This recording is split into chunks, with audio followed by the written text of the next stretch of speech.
to Empower In. My name is Caroline Porter Thomas. Thank you so much as usual for watching my channel, and welcome to Anatomy 101. In this video, we're going to go over the different muscles of the face and the neck. We are going to discuss facial expressions and how they are formed from muscles. We will be going over muscles like the orbicularis oris, temporalis, the epicranius, and more. If you like this video and you want to see more videos like this, do me a favor and give it a thumbs up. Also post a comment and make sure you subscribe to the channel. This is the 22nd video in this video course, Anatomy 101. To view the entire course, make sure you view the link above. Alright guys, without any further ado, let's get right into the video. Muscles, origin, and insertion. Our facial expressions help us determine how we interact with one another, how people approach us, and even how we display confidence during an interview. Formation of facial expressions is by a complex interaction between the facial muscles and the facial nerves. The muscles that control facial expression are attached to the skull and are mostly located in the region around the orbits and the mouth. Just like other skeletal muscles, they attach to bones via connective tissue. There are several muscles that bring facial expressions to life.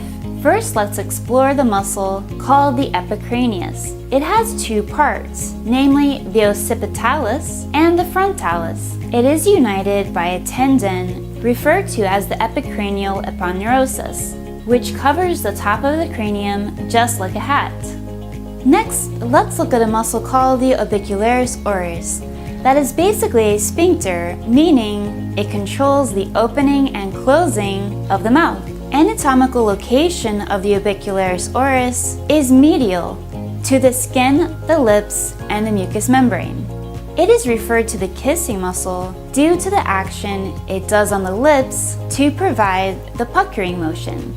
Next, let's look at the trochanter muscle, found in between the interior and exterior walls of the cheeks. Their contraction causes an inward compression of the cheeks and is referred to at times as the trumpeter muscle, since it aids air to be blown outside the mouth.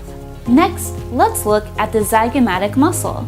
There are two types, being the major and minor. They arise from the zygomatic arch, relapsing to the corner of the mouth, and their contraction causes a stretching of the upper mouth, giving the warm smiling and laughing expressions.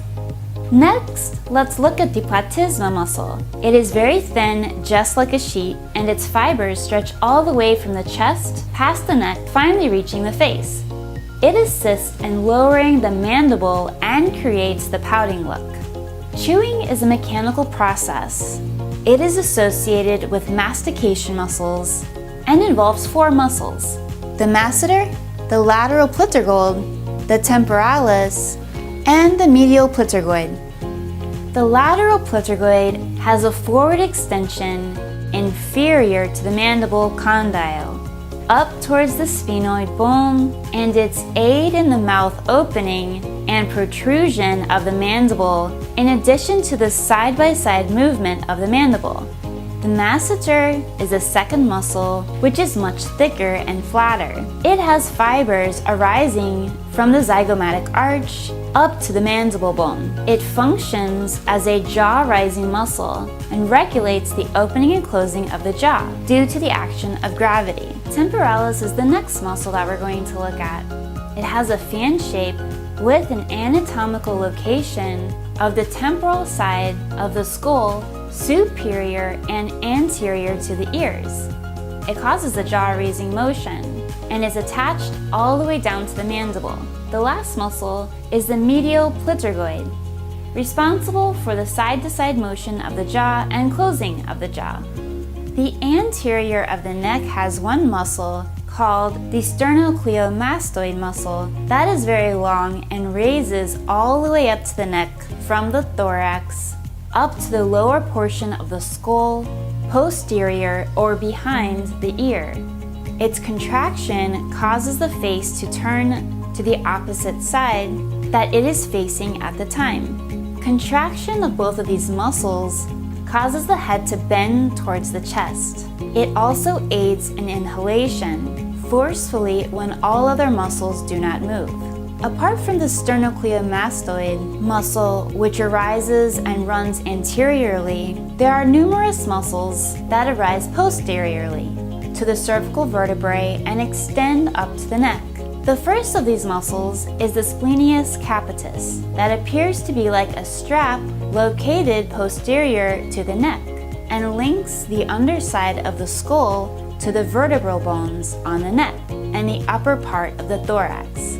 These muscle contraction causes strong head rotations, which enables the head to bend from side to side. The muscles in coordination cause the head to go back to the upright position.